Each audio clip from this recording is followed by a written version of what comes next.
There is only one decision I regret, and it is abortion. I had an abortion, and it was something I regret to this day. In January, women from across America braved bitter cold as they gathered along the steps of the Supreme Court building in Washington, D.C. This gathering of women is one of more than 50 gatherings happening throughout this country. We're here today to say we will be silent no more because we have been hurt and women are still dying from legal abortion. The problem isn't legal or illegal. The problem is abortion hurts women. It is time for us to take our message to the public and let the world know that abortion is bad for women. They said to us that abortion was going to be safe. They said it was a simple procedure. But abortion has caused us more problems than it has solved. These women standing here all have a story to tell. I ask you to listen to our stories, and then I ask you to decide, while abortion might be a legal right, it is not right for women.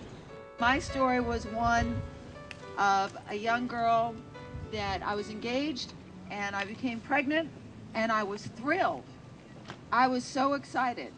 And the father of my baby not only did not want that baby, but he harassed me and pressed me and pushed me. I folded. I was responsible for that abortion. But it wasn't a choice I wanted, but I was responsible. So I beat myself up for years. I had self-loathings, low self-esteem. You feel in your heart and your soul there's something wrong. The daddy didn't want it. He was making threats. That still wasn't reason enough. But Roe versus Wade had just passed, and my medical insurance paid for it, and that was real crazy now that I think back on it. But right after I did it, I began to wonder, did the baby feel it? Did it hurt? Was it a boy? Was it a girl? I might be the only man here tonight giving testimony, but 30 years ago, I wasn't a real man. And my girlfriend actually went to the abortion mill all by herself. I went to that clinic because everybody had told me that it was the only thing that I could do as a 16-year-old girl facing a crisis pregnancy. They wouldn't let me see my ultrasound. My so-called boyfriend said he wasn't going to be the dad. The doctor said just removal of some tissue, no big deal. My mom said an abortion would be the best thing. The best thing for who? Not my baby, not me. She said it would end the pain I was in. Abortion did not end my pain, it began it. As I lay there and listened to the vacuum cleaner suction out my baby, not only did the baby die, but a part of me died that day also. I started using drugs and alcohol just to try to cover up the pain because the same people who told me that it was okay, not a big deal, nobody wanted to listen to me afterwards and hear me cry. I fell into a really deep depression, stayed in my bed for weeks. Nobody told me that I would walk into this self-hatred that would drive me toward death. Nobody told me that I would use drugs to numb the pain, alcohol, become a workaholic, live on coffee and cigarettes. Nobody told me that when I would get married that the marital embrace would become an abortion connector. Nobody told me that pregnant women would become an abortion connector, that the sound of a drill would throw me back. Nobody told me that I wouldn't even know what my emotional responses were connected to. Nobody would tell me that one day an ectopic pregnancy would break my denial, and that I would flash back and relive the event of the death of Sarah Elizabeth. I hear these women telling these stories, and I can stand there and say, yeah, that happened to me. Yeah, that was me too. That was me too. And it's just this long list of things, you know. For me, it was turning to drugs and alcohol right after my abortion. For 5 months afterward, I have no recollection of what I had done, you know, as far as what my life was. 7 months, I attempted suicide. Within a year, I became pregnant again with the replacement baby. For these women, every time they tell their story, they're reliving their abortion experience, they're reliving the death of their child.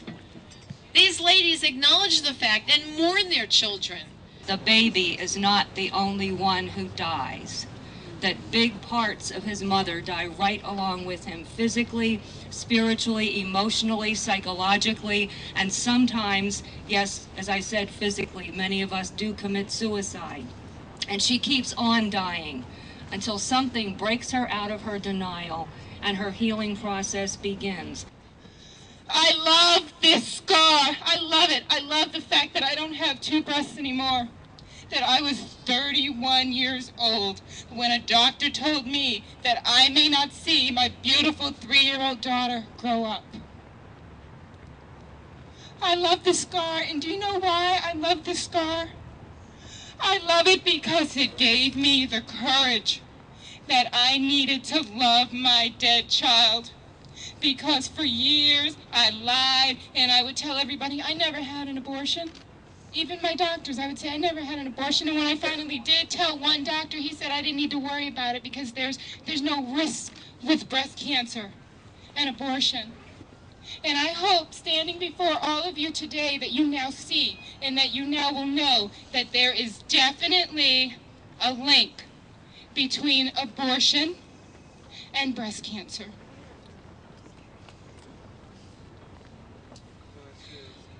The day after I learned that I had breast cancer, I learned that I was pregnant. And there were many people who thought that my child should die because I had a little girl that I needed to raise. And having gone through what I had gone through, there was no way that I was going to kill my child. So I went through chemotherapy with my baby, and I am proud to say that he is 16 months old today, and he is beautiful, he is healthy, and he is strong. So for all those people who say we need abortion for women's health, I hope I am evidence that that is not true. Ironically, groups such as NOW and NARAL that claim to be pro-choice do not support efforts to offer total choice, including alternative choices to abortion. Their opposition to the Silent No More awareness event drew shouts of protest.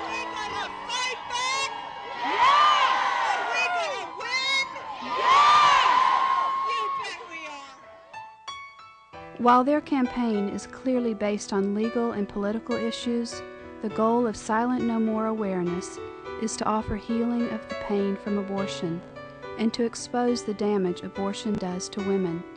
Women deserve better than just legalize abortion to deal with an unplanned pregnancy. We are the voice of this generation. Time has come to heal our nation. Break the silence. Time to turn. Ready to reason. Mercy yearns. Because we are the voice of this generation. And time has come to heal our nation. Amen. We are the voice of this generation. Time has come to heal this nation. Break the silence. Time to turn rhetoric into reason. We are silent no more.